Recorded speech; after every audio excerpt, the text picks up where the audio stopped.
ayaw kamo pagpatay, ayaw kamo panapaw, ayaw kamo pangawat, ayaw kamo pagbutang-butang sa inyong isig katao, ayaw kamo kaibog.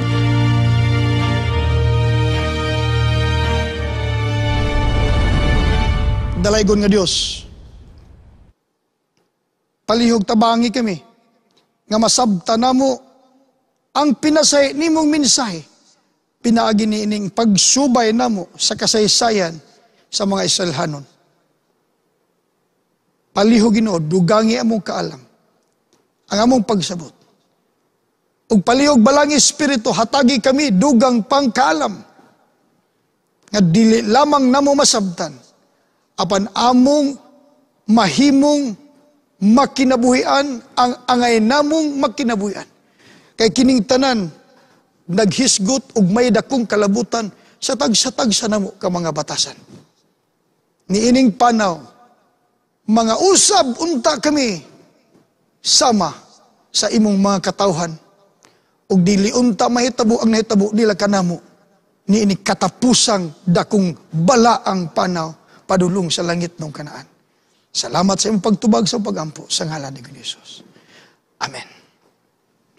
Makaigsunan, gikan sa Egypto, dahil mitabog sila sa Red Sea, miagi sila sa Mara, dito sa Ilim, taghan kaing mga tubod, o tunga sa buwan, gikan adto, naana sila sa Sinai. Oh, then pila man sila kabulan diya sa Sinai. Ang Numbers 10 verses 11 and 12 ug ang Patriarchs and Prophets page 374 paragraph 1 giingon din nearly a year was spent in the encampment at Sinai. Pila ka bulan dulan og tuig niya sila dinhi. Unsa may nahitabo dinhi? O unsa man buhaton sa Ginoo alang nila dinhi.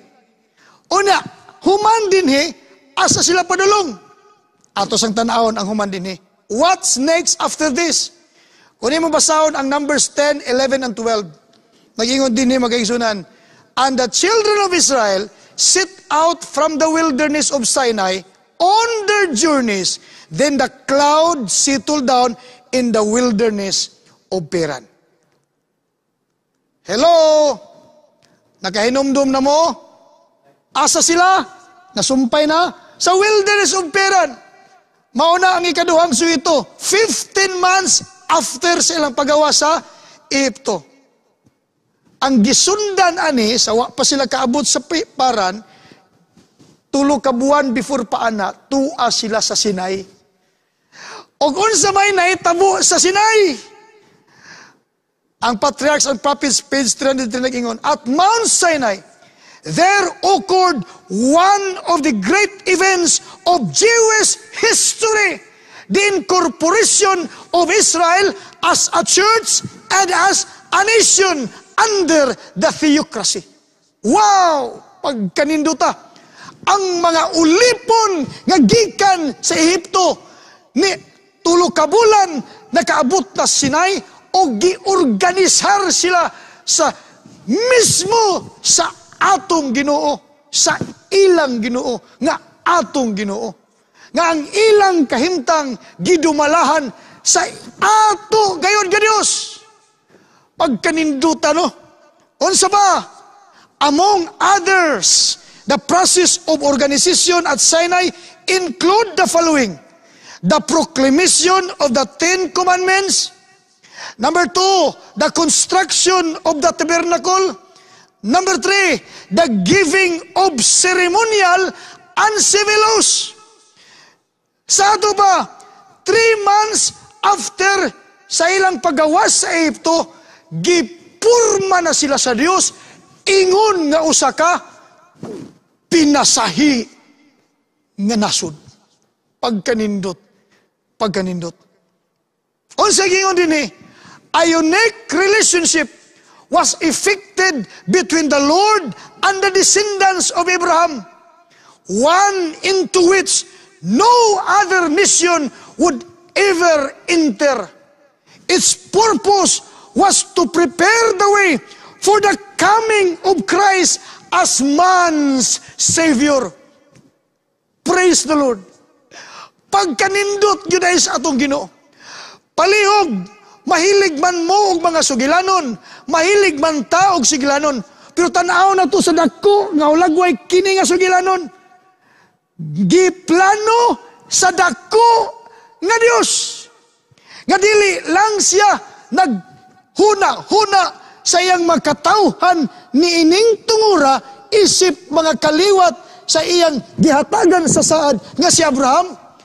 Kundili gapurma ang Diyos sa iyang pinili nga katawan ug usa ka nasod din diha niya andamon din iyang pagian sa manluluwas sa kalibutan. Pagkanindot kayo, layo pa sa unahan, giandam na sa Ginoo ang dalan alang sa pag-abot sa anak sa Dios.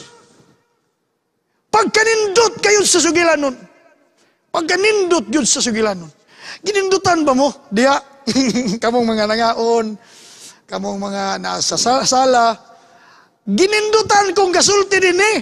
Halos di na ko kalitog sa kanindot ni ini nga sugilanon. Dako na tong tanaw. Uy, di lang di ay panahon sa Israelitas. Apil na di ay tong didtos unahan pagayod. Pila kalibo katuig ang mulabay. Ang pag-abot sa anak sa Diyos. Giandaman sa Ginoo agianan. Mauday ni iyang dako nga plano. Unsa ba? The government of Israel was characterized by the most thorough organization, wonderful alike for its completeness and its simplicity. Huway nakatupong nga nasod nga grupos, kaugpungans, makatawhan sa ilang panahon ni ining Diyos ang nagpurma, Diyos ang nag-organisar. Gihimo silang usa ka gobyerno sa Israel. Pagkanindot, the most thorough organization, wonderful alike for its completeness and its simplicity. Mga kaigsunan, di na nato mabalik, masabta na to balik. Mao kanay rason nga sa mag-abot sa insaktong panahon nagpabarog ang Dios ug usa nga mudumala kanila si Moses. Imagine sa wa pagitawag si Moses, gihulma usab siya 40 katuig. Sa insaktong panahon gigamit siya uban sa igsuon nga si Aaron. Og aning panahon na magkaigsuonan, gisugo sila nga adtuon si Paraon, nga kuhaon sa Dios ang mga Israelitas kay dalhon sa kamingawan. Og unsaon, mao ni ang atong balik tan-aw, giingnan si Paraon kay mo ni sugo sa Ginoo, let my people go that they may serve me in the wilderness. Oh, mao din ituyo sa Ginoo. Kining mga ulipon nga nagtuaw, mga ulipon nga nagantos, mga ulipon nga unsa grabe ang ilang pagsakripisyo nga mo daw walay paglaom sa nasod sa Ehipto. Aban ang Dios nagkuha kanila aron kini mga tawhana makaalagad kaniya sa kamingawan. Unsa ba? Gipabalikan po yun, let my people go so that they may worship me in the desert. Pagkaninduta. Busa makaigsunan. Ang Sinai, mahoday ni ang dapit at tuan nila. Kaya dito sila pormahon aron simba o mualagad kaniya. Kanus ani siya? 3 months after their departure from Egypt, Israel is ready to worship the Lord and hear the laws that govern the covenant. 3 ka bulan, human sa ilang pagawas, andam na sila, musimba sa Ginoo, og maminaw sa balaod, nga maoy gamiton ni ining panggobyerno. Din ang Diyos, maoy nagdumala. Talaygon ang Diyos, mga kaigsunan. Talaygon ang Diyos. Grabe no ang plano. Karon patamurag tinaw-tinawan. Ang paagis Ginoo ba? Iyang gilatiran ang mga Israelitas. Gipaagi niya. Aron lang sila mahulma. Bagulbul pa. Di pag sila kasabot. Hambul pa lang uno na. Aba ng Diyos, tinaw na. Mabitang mainguta sa pananaw sa Diyos. Pagkatahom sa iyang plano. Kaya kung dito ta maminaw atong mga supakiro nga mga Israelitas, kita ka man nanguban. Di kita sa dakong hulagway sa katuyuan sa Diyos. Nato o sa iyang mga katawhan. Kining tanan sulod sa 3 ka bulan, naghatod kanila aron dinhi sa bukid sa Sinai, ipasundayag sa Ginoo otro ang muralo. Ug mao ni Exodus 19 ug 20. Sulayan nako sa pagbasa makaigsunan. Dinhi sa bukid sa Sinai. Wow. Gitawag siya sa Ginoo si Moses. Didto sa bukid o giingnan, isulti kini sa mga kaliwat ni Jacob. Ang mga Israelita, mura kag nagtanaw na ba? Unsay mahitabo? Wadto ta dito. Kay mao din ang mahitabo. Kita na ganoon na karon pero dito sa ilang panahon, wa sila ka matikod ana. Mao ni ang nahitabo. Nagsaksihan ninyo ang gibuhat ko sa mga Ehiptohanon o kung giunsa ko kamo pagdalangan hikan ako sama sa pagdala sa agila sa iyang piso diya sa iyang mga pago. Kung magmasinugtanon kamo kanako og magtuman sa akong sugo, mahimo kamo nga pinili kong katawhan. Ako ang tagiya sa tibok kalibutan ug kamo ang pinili kong katawhan. Grapa ganindota kay ang Ginoo na nagsulti ni Moses. Mahimo kamong pinili kong katawhan. Mahimo kamong usa ka nasod nga mag-alagad kanako ingon nga mga pari. Usa ka katawhan nga maukin. Usa ka katawhan nga gigahin alang ragayon kanako pagkaninduta kayo. Gigahin di ini sila alang ragayon sa Ginoo. Mao kini ang isulti mo sa mga Israelitas. Giingnan niya si Moses. Busa milugsong si Moses. O gitigom niya ang mga pangulo o gisuginlan niya sila sa mga gisugo sa Ginoo kaniya. Unya ang katawhan, versikulo 8 sa kapitulo 19, nagdungan pagtubag. Buhato namo ang tanan nga gisugo sa Ginoo o gisuginlan ni Moses ang Ginoo sa tubag sa mga tao. Ang Ginoo miingon kang Moses, muan ha ako kanimo pagkanindot kayo. Hello. Pagsunod na ni sa kanindot kayo. Gisugo sa Dios si Moses, gisultian niya sa katuyuan. Dahil gipahibalo sa ni Moses ang mga tao, ang Ginoo makigtagbo na to. Nindot kay ni. Kay wa ni sukad na hitabo. Nagtagbo lang ang tao o ang Diyos sa panahon sa tanaman sa Eden. Kanunay makikita ang Diyos kang Adan o ni iba. Sawa pa sila nakasala. Aba ni ining tungura ang iyang makatawhan. Giayo na paglatid si Ginoo aron iyang makita o magkatagbo sila ang langit o yuta niining tungura. Pagkanindot, busa, versikulo 14, milugsong si Moses sa bukid, andam na tanan, o gipaandam niya ang mga tao aron sa pagsimba. Gilabhan nila ang ilang mga bisti. Si Moses miingon kanila, pangandam kamo, alang sa ikatulong adlaw. Ayaw una kamo pagpakikhilawas. Sa pagkabuntag sa ikatulong adlaw, nagdalugdog o nagkilat. May bagang panganod sa bukid o nadungog ang makusog nga lanog sa trumpita. Nangurog sa kalisang ang tanang mga tao didto sa kampo.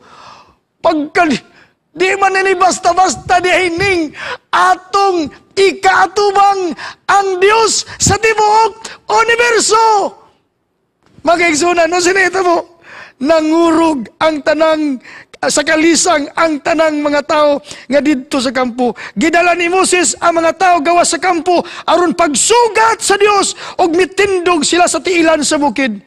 Ang tibuok bukid sa Sinai naputos sa aso kay ang Ginoo mikunsad maniini sa dagway sa kalayo. Pagkaninduta gayo nga panghitabo, pagkaninduta gyud ka panghitabo.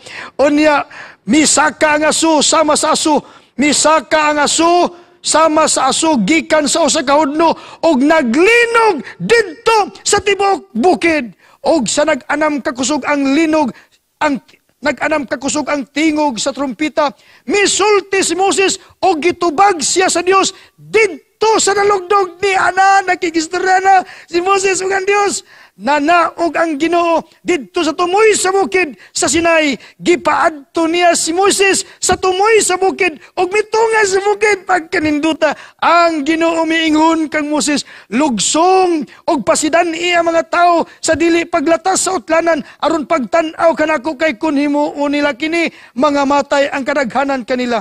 Bisan gani ang mga pari nga muduol kanako kinahanglan maghinlo sa ilang kaugalingon kay kun dili silutan ko usab sila. Naog na po si Moses, wala nagtagbo na ang Dios og si Moses. Nagisugo siya, naog na po siya. Miadto na po siya sa mga tao kay mao na ni ang pinakanindot nga senaryo ba. Ug sa salida pa ni mo ni ang pinaka peak kayo nga angay gud thrilling na kayo. Pagkanindot si Moses miingon sa Ginoo, uy, di naman maayo ning bersikulo 23. Si human minaog si Moses, kay iyang sultian. Abi ako ang basahon ko ni 21. Ang Ginoo miingon kang Moses, lugsong ug pasidan niya mga tao sa dili paglatas sa utlanan aron pagtan-aw kanako kay kun himuon nila kini mga matay ang kadaghanan kanila. 22. Bisan gani ang mga pari nga muduol kanako kinahanglan maghinlo sila kaugalingon kay kun dili silutan ko sab sila. 23. 19. Si Moises miingon sa Ginoo. Balik na si Moses dito sa Ginoo. Dili mo tungas ang mga tao kay imo man kaming gipasidan-an nga butangag utlanan ang bukid ug isipon kini nga balaan. Miingon ang Ginoo. Lugsong og patungas sa uban kanimo si Aaron. Apan ayaw palab nga ang mga pari ug magkatawhan aron dili ko sila silutan. Busa milugsong si Moses ngadto sa katawhan og gisultian niya sila sa giingon sa Ginoo. Makaigsunan makaguol. Anong kaguol man ni? Abi ninyo makaguol gid tuod. Ngano man, ang nahitabo dinhi ang mga tao dili man musaka tong gipasaka sila sa Ginoo. Kung imong basahon ang bersikulo 20 bersikulo 18, sa diyang nadungog sa mga tao ang dalugdog o ang lanog sa trumpita ug nakita nila ang kilat ug ang aso, nag-aso nga bukid, nangurog sila sa kahadlok ug nagpaantaw sa layo. Miingon sila kang Moses, sulti kanamo ug mamati kami. Apan ayaw pasulti ang Dios kanamo aron dili kami mamatay. Si Moses miingon sa katawan, ayaw kamo kalisang kay mianhi ang Dios aron pagsulay kaninyo ug aron mapadayon kamo sa pagbaton og kahadlok kaniya aron dili kamo magpakasala. Apan ang katawhan nagpaantaw lang gihapon sa layo og si Moses lamang ang miduol sa dagtom nga panganod diin didto ang Dios. Mga kaigsuunan ko, higayon na unta kadto sa mga Israelitas nga makatagbo sa Dios 3 ka buwan sa wa pa sila nakaabot sa utlanan sa Paran didto sa bukid sa Sinai. Niining tungura sa diyang gipasaka sa Dios si Moses didto gihatag ang 10 ka sugo. Ingon niini ang dako nga pangitabo, ug unsang 10 ka sugo sa kapitulo 20. Dili kamo magbaton og lain Dios sa atubangan ko. Ayaw pagsimba og lain Dios, gawas kanako. Ayaw pagbuhat og Dios og larawan sa bisan unsa didto sa langit og dinhi sa yuta og diha sa tubig nga nailawom sa yuta. Ayaw pagyukbo sa bisan unsang Dios sa pagsimba nini kay ako ang Ginoo nga inyong Dios og abughuan ako. Dito sa bukid sa Sinai, nagsaka, aning panahon na, gipasaksi, unta sa Dios ang tanang katawhan, nga iyang ipadayag ang iyang kinaiya, tiha sa iyang kasuguan. Og din ni gisulat ni Moses, ang 10 kasugo, ayaw, apan ang naigugingnan ta din ni, Ayaw pagyukbo, bisan kinsa, silutan ko katong nagsalikway ka nako, lakip ang ilang mga kaliwat, hangtod sa katulog ikaupat kakaliwatan. Apan ang naigugma ka nako, og nagtuman sa ako mga sugo, higugmaon ko hangtod sa linibog kakaliwatan. Ayaw pasipad-i, paggamit ang akong ngalan. Ako si Yahweh nga inyong Diyos, silutan ko si bisan kinsang magpasipala sa akong ngalan. Hinumdumi ang adlaw nga igpapahulay og ilha kini nga balaan, makatrabaho kamo sulod sa unom ka adlaw, apan nagikapitong adlaw mao ang adlaw nga igpapahulay nga gigahin alang kanako.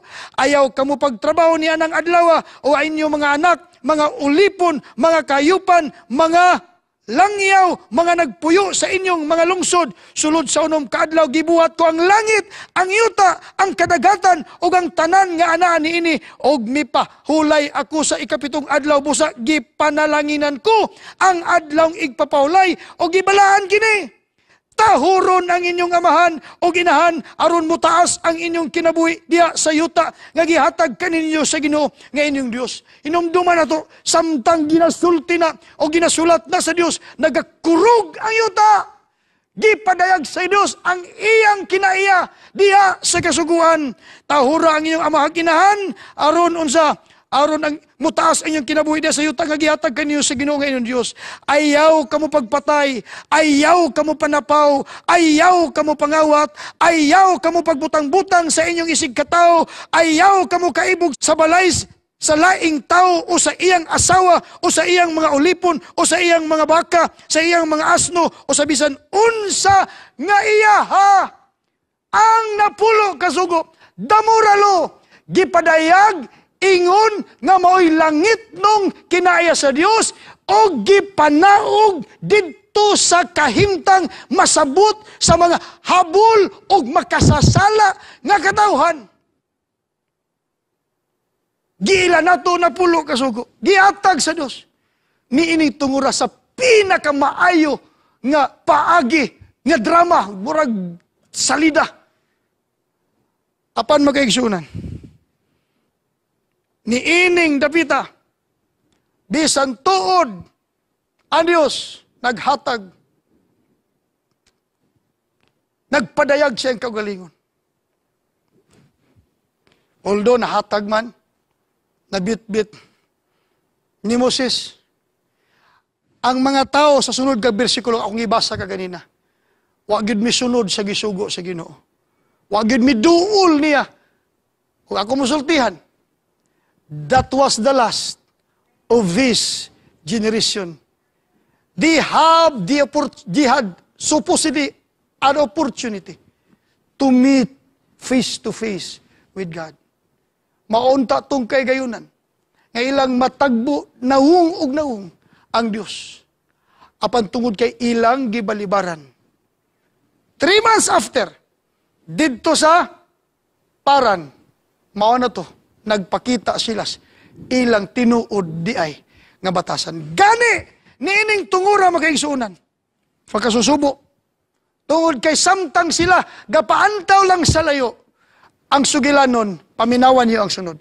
At the very foot of Sinai, Satan began to execute his plans for overthrowing the law of God, thus carrying forward the same work he had begun in heaven. Grabe di ay. Kadtong mga katawhan, kansang mga batasan, wala na nga usab, gikamuluhan po doon sa tintal sa kaaway. Di ning dapita, di makita sa itong mga mata, ang pakigbisog tali sa maayo o sa daotan. Tali wala sa Diyos o sa kaaway sa Diyos. Si Satanas. Giingnan ta, during the 40 days, while Moses was in the mount with God, Satan was busy exciting doubt, apostasy, and rebellion, while God was writing down His law to be committed to His covenant people. The Israelites, denying their loyalty to Jehovah, were demanding gods of gold. Samtang sila wa manggod miduol dito utlanan sa bukid, nagpaantaw lang man, nakahigayon pag-ayo ang kaaway sa Ginoo. Naon sa manghitabuha, nga samtang nagpadayon si Moses, 40 ka adlaw dito sa ibabaw, Sila nalingaw na usab, kay gapalayo man sila sa Ginoo. Nalingaw na usab sila. Nangita naman hinon sila, laing Ginoo. Ug mao na nahitabo sa sugilan ng the golden calf. Mao na makaigsunan. Sa diha nga mikanaog si Moses. When Moses came from the awful presence of the divine glory, with the precepts of the law which they had pledged themselves to obey, he found them in open defiance of its commands, bowing in adoration before a golden image. Grabe no, ang gibuhat nila pagkalahi aragyon sa unsay gisulti sa Ginoo didto sa ibabaw kang Moses. Tables of law purposely broken. Unsay gibuhat ni Moses pagkakita ng mga tao sayaw-sayaw na inoon didto sa unsa bulawang baka nga binuhat nila in utter discouragement and wrath because of their great sin. Moses threw down the tables of stone by divine direction, purposely to break them in the sight of the people, and thus signify that they had broken the covenant so recently made with God. Makaigsunan. Mao tong gilambos, gibuak ni Moses ang papan nga bato, pagpamatuod niya ni anang panahon na gisalikway sa mga tao ang Dios, ilang gibungkag ang ilang pagigsaad. Pagka makasusubo, tanaw na to, unsa kabililho ng balaod. In the law, every specification is the character of the infinite God. Diha sa matag detalye, diha nakatatak ang kinaiya sa Diyos. God's law is not a new thing. It is not holiness created, but holiness made known. It is a code of principles expressing mercy, goodness, and love. It presents to fallen humanity the character of God and states plainly the whole duty of man. Pagkanindot pagkaisunat unta. The 10 holy precepts spoken by Christ upon Sinai's mount were the revelation of the character of God and made known to the world the fact that He had jurisdiction over the whole human heritage. Muadto ta karon. Ato na nakita nga kadto diayng pagdemonstrar sa Ginoo mao'y pagpadayag sa iyang tinuod nga kinaiya. O kining isyu sa batasan, mao gyud isyu gikan pasinugdanan. O lagingon ang Espiritu stagna sa atong panahon, when the character of God shall be perfectly reproduced in His people, then He shall come to claim them as His own. So kining batasan sa Dios nga nakita nato diha kang Ginoong Hesus. Og nasabta nato nga angay day pwede natong maawat kini og magkinabuhi niini. Dili imposible. Mao'y gusto sa Ginoo nga atong pagabuhaton sa atong kaugalingon. So kita-naaw na sa Ginoo kining mga tawhana nga pasudlon niya kanaan mga katawang nangausab na busa dunay mga paghinlo nga pagabuhaton. Pag-usab, pagbag-o, pagreforma, paghinulsol, pagsunod balik sa Ginoo aron ang kinaiya sa Dios mahimong kinaiya usab sa iyang mga katawhan. Karon 40 katuig human niini dunay testimonyo si Moses alang sa bag-ong henerasyon. Take note, makaigsunan. Bag-ong henerasyon. Unsa na itabo sa bag-ong henerasyon?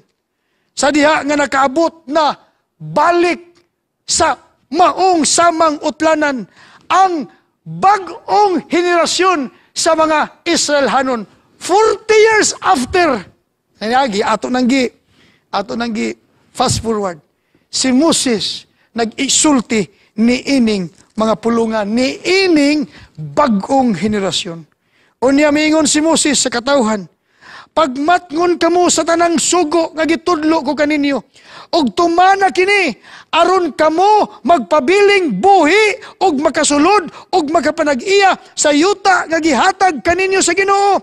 Ang Dios sa inyong katigulangan, ayaw dugangi og kuhai ang gisugo ko kaninyo. Tumana gayud ninyo ang gisugo sa Ginoo nga inyong Dios. Versikulo 39, busa hibawi ninyo ni ining adlaw og itanom kini sa inyong kasing-kasing nga ang Ginoo mauray Dios sa langit ug sa yuta. Kaigsunan, ang katapusan din na 6:1-9. Ako pagkabasahon mo, kini ang tanang mga balaod nga gihatag kanako sa Ginoo nga inyong Dios. Aron itudlo kaniyo nga tumanon ninyo didto sa yuta nga inyong adtuan og panagiyahon. Sa tibuok ninyong kinabuhi. Kinahanglan nga kahadlukan ninyo ang inyong makaliwat og sa inyo makaliwat ang Ginoo nga inyong Dios, og tumanon ang tanan ninyong niyang balaod nga gihatag ko kaninyo. Kung buhaton ninyo kini, makabaton kamog taas nga kinabuhi, busa pamati, katawhan sa Israel, og tumana gayud ninyo kini aron kamo magmauswagon og mudaghan pag-ayo didto sa tambok og tabunok nga yuta, sumala sa gisaad sa Ginoo nga Dios, nga Dios sa inyong katigulangan. Hinumdumi katawhan sa Israel, ang Ginoo lamang mo'y atong Dios. Higugma ang Ginoo nga inyong Dios sa tibok ninyong kasing-kasing kalag ug kusog. Ayaw ninyo kalimti kining mga balaod nga gihatag ko kaninyo karon. Itudlo kini kanunay sa inyong kabataan. Hisguti kini kun anaa kamo sa inyong balay, o kung magpanaw kamo o sa dayon na ninyong katulog, o sa pagmatan ninyo sa buntag, ibugkos kini sa inyong bukton, ingon nga ilhanan, o gibutang ingon nga timaan diya sa inyong agtang, isulat kini diya sa haligi sa pultan sa inyong balay, o diha sa inyong ganghaan. Mauni pamilinbilin ni Moses, ni adtong bag-unang henerasyon, 40 katuig ang milabay. Basi ang kasinatian sa unang henerasyon nga gihukman sa Ginoong dili pasudlon. Pinalangga kong makaigsuunan. Doon na tayo leksyon nga angay timanan nato. Kaya ako mong suginlan, kining mga salitas nga gihukman sa Ginoong nga hurot kamatay sa kamingawan, wa nagyod sukad hangtod sa tanang kasaysayan sa katuigan, dili na gyud makakita pa sa Dios. Higayon na unta tong panahon na, apan wa pagyud na hitabo. Hangtod nangamatay silang tanan sa kamingawan. Silang tanan. Busa si Moses, nagpahinumdum gyud sa bag-ong henerasyon nga mosulod sa yutan-ong Kanaan. Mauni ang inyong timanan. Listen to learn. There is always a reward in trusting every instruction from God. Pinalangga ko makaigsunan. Ingon nga mga Adventista, adunay minsaheng gidalas kalibutan, og nagatuo nga ang saad sa Ginoo matuman, surely I am coming quickly. Atong sundon ang atong Ginoo. Base sa pagtulon ang atong nakita sa mga Israelitas, di na unta ni masubli pang mahitabo nato karon. Busa sa atong pagpaabot sa atong Ginoo, makaigsuunan. Himuon taning personal, ako ga akong pamilya, sa natao ang among ikaduhang anak, ginganla namo siyang Chika Maril.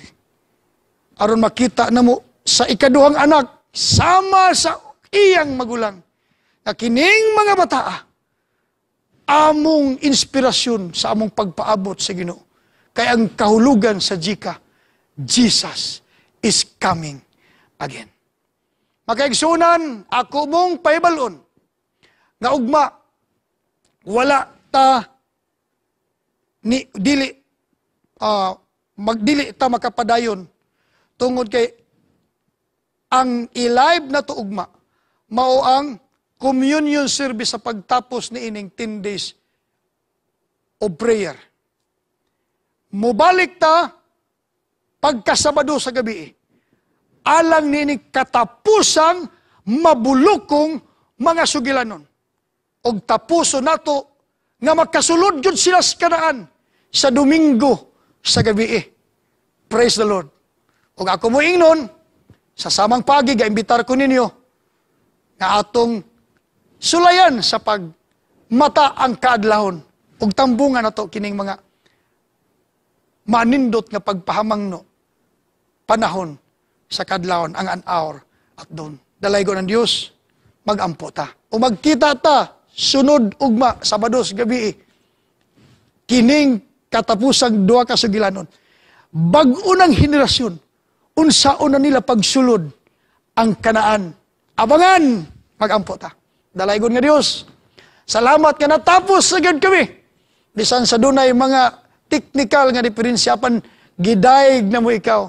Tungod kay ang imong mensahe, amo gyud na sulti, og makatunan unta namo ang mga maynong danong butang, ang labaw na gikinahanglan, nining among pagpanaw padulong sa langit nung Kanaan, ang tagsa-tagsa namo ka mga batasan, nga angaya na unta makasulod diha sa imong gingharian, ug makigkauban ni hangtod wala na katapusan. Salamat sa imong pakigkauban. Dalaygon ka Ginoo sa ngalan ni Jesus. Amen.